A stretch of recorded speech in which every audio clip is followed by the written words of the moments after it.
Okay, ये है sir. इसमें भी एक इंटरेस्टिंग बात है, जैसे आपने इश्यूज की बात करी कि भाई इश्यूज बेस्ड पॉलिटिक्स अगर हो तो सीपीआईएम सबसे कारगर है। आपकी अब मैं क्रक्स निकालूं तो, या मैं मेरा खुद का ओपिनियन है हरियाणा के लिए, पर सीपीआईएम वहाँ मेहनत करे तो।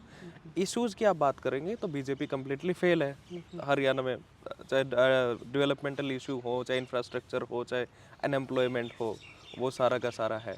पर सर मैं अगेन एक बात आपसे ये कहना चाह रहा हूँ कि एक डोमिनेटेड कम्युनिटी हरियाणा की, और मैं बोल भी देता हूँ जाट आज ये फील कर रहे हैं कि उनको एक ऐसी पार्टी की ज़रूरत है जो उनको भी लेके चले, और जितने भी अलग अलग कास्ट हैं उनको भी लेके चले, और जो कम से कम हमारा रिप्रेजेंटेशन कर सके, प्रतिनिधित्व कर सके। चौटालाज क्या उस गैप को दोबारा फुलफिल कर पाएंगे? मैं फिर वही जवाब दूंगा कि ये केवल पार्टी की तलाश करने से तो निराशा ही हाथ लगेगी, क्योंकि कोई इंडिविजुअल उस वैक्यूम को भर देगा, ये बनने वाली बात नहीं है। मतलब politics based on alternative policies, and in that respect Haryana is part of our country. तो कंट्री लेवल पे जो है वो हरियाणा में भी है। और कांग्रेस पार्टी के बारे में आपने जो भी कुछ कहा हो, लेकिन सच्चाई की बात यह है कि आज देश में मुख्य विपक्षी पार्टी है वो। और भारतीय जनता पार्टी जिस तरीके से देश के लिए एक बहुत बड़ी चुनौती पेश कर रही है हर लिहाज से ही, वो देश के संसाधनों को बेचने का भी सवाल है, वो साम्राज्यवाद पे समर्पण करने का है, वो नफरत फैलाने का है, लोगों की एकता तोड़ने का है, कारपोरेट सेक्टर का घर भरने का। कितनी बड़ी आप देखिए डिस्पैरिटीज़ हैं, मतलब असमानताएं, विषमताएं जो हम दुनिया में सबसे ज़्यादा भारत के अंदर है। तो वो उसका प्रभाव वहाँ भी है। तो जिनको आप राजनीतिक क्षेत्रीय पार्टियां आप कह रहे हो, उनके रिवाइवल की जो संभावना का सवाल है वो भी इस पे निर्भर करेगा कि वो क्या लेके लोगों के सामने जाएंगे, मतलब और क्या किस मुद्दे पे वो लामबंद करते हैं लोगों को। और वो भारतीय जनता पार्टी की या और जो दूसरी आर्थिक लोगों की समस्याएं हैं, इस बेरोजगारी का क्या समाधान वो करेंगे, कृषि संकट का क्या समाधान है।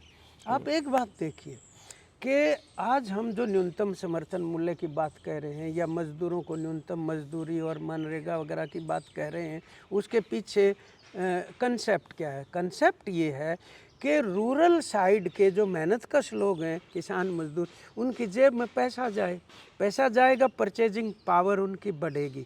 और आज मतलब अगर आर्थिक स्थिति हम देखें, चलो कृषि संकट को अलग रखें, आर्थिक संकट का आधार क्या है?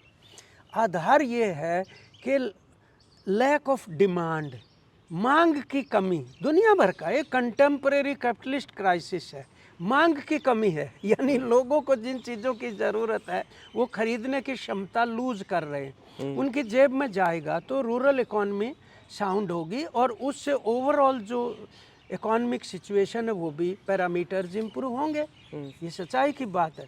तो उस दृष्टि से अगर देखा जाए तो किसान के आंदोलन के संदर्भ में जो एमएसपी का जो हमारा सवाल है, या कर्जा मुक्ति करने का उनका जो सवाल है, या इनपुट्स की लागत घटाने का जो वो सवाल है, या मतलब मज़दूरों कारीगरों के लिए मतलब कोई आवास का, कोई भूमि का, कोई उनके शिक्षा स्वास्थ्य की चीज़ें कैसे पूरी हों, ये सवाल सामने लाने पड़ेंगे। बहुत देर तक लोगों की आंखों से आप उनको ओझल नहीं कर पाएंगे, समय लगेगा, वो ठीक बात है। लेकिन मैं कह रहा हूँ कि जो अदर रीजनल पार्टीज़ हैं वो किस रूप में इन मुद्दों का संबोधन करती है, इस पे भी काफ़ी निर्भर करेगा।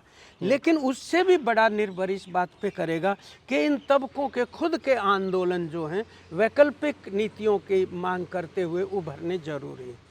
और ये हरियाणा में भी उतनी प्रासंगिक है जितनी देश में। क्या आपको लगता है इन मुद्दों पे हरियाणा में चुनाव होते हैं जो आप बात कर रहे हैं? मैं ये कह रहा हूँ नहीं हो रहे, यही तो सबसे दुख की बात है।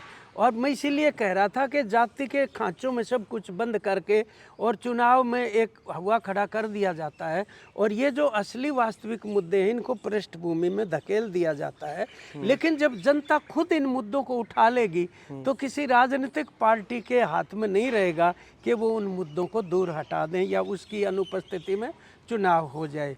मुद्दों पे भी होते हैं चुनाव, ऐसी बात नहीं है।